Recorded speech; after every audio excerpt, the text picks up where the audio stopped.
Snacks சாப்பிட்டு போயிடலாம், இவ்வளோ தூரம் வந்துட்டோம். ஆமாப்பா, வா, எனக்கு தலைவலிக்குது, பாப்பலாம். டீ சாப்பிட போகலாம் பாப்பா.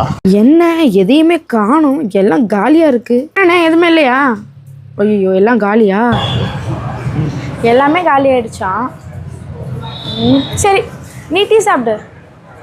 டீ ஒன்று சொல்லட்டுமா? ஐயோ, மணி 9 மணி ஆயிடுச்சு. வேணாம் வரும், நாளைக்கு டீ சாப்பிட்டுக்கலாம். நம்ம போகலாம்.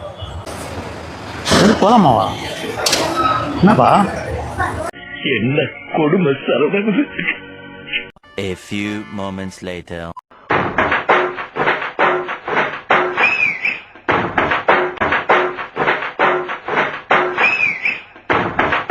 எனக்கு ஏதாவது வாங்கி தரேன்னு ஏமாத்தி கூட்டிட்டு வந்துட்டு நீ ஜம்முன்னு உட்காந்து டீ குடிக்கிறல்ல. எங்க அம்மா எவ்வளோ சொல்லிச்சு, அவங்க எல்லாம் சேராத எல்லாம் என்ன சொல்லணும்.